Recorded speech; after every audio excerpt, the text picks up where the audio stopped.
কিয়ামুল লাইলে অভ্যস্ত হওয়া। আমরা রাত্রে অতিরিক্ত সালাত আদায় করেছি, আমরা তারাবির সালাত আদায় করেছি, এটা যেন বাদ চলে না যায় একবারে। প্রিয় ভাইরা, ফজরের আগে অ্যালার্ম দিয়ে একটুখানি ওঠার জন্য চেষ্টা করতে হবে, মাঝে মাঝে তাহাজ্জুদের জন্য চেষ্টা করতে হবে।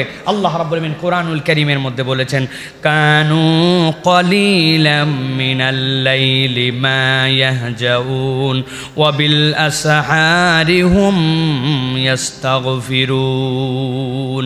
আল্লাহ রাব্বুল আলামিন বলছেন, আমার তাকওয়াবান বান্দা, ওই বান্দাদের একটা বিশেষ এই তো গুণ আছে, নর্মাল কোনো বান্দা তারা নয়, তাদের গুণাগুণটা আল্লাহর কাছে একটু ভিন্ন।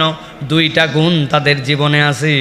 এর একটা হচ্ছে পুরা রাত কখনো তারা ঘুমায় না, রাতের কতক অংশ আল্লাহর জন্য দাঁড়ায়, আর শেষ রাত্রে আল্লাহর কাছে তওবায় নিমজ্জিত হয়ে যায়।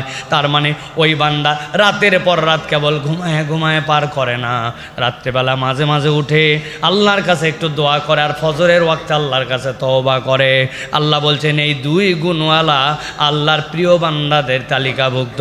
একটু খেয়াল করলে দেখবো রমাদানে চাইলে না চাইলেও আমরা এই গুণাগুণের মধ্যে আছি। তারাবি কম পড়ি আর বেশি পড়ি, তারাবি তো কিছু পড়ি ফজরের আগে, ওই সময় শেষ রাত্রে উঠে 2-4 রাকাত করে তাহাজ্জুদের প্র্যাকটিস করি, আল্লাহর কাছে ক্ষমা প্রার্থনা করি। আপনার আমার জীবনে এই সুন্দর অভ্যাস যেটা যুক্ত হলো, রমাদান চলে যাওয়ার পরেও যেন এটা চলে না যায়। যেই বান্দাই দুই গুণাগুণ ধরে রাখতে পারবে, রমাদানের বেনিফিট তার জীবনে থেকে যাবে। সুবহানাল্লাহ।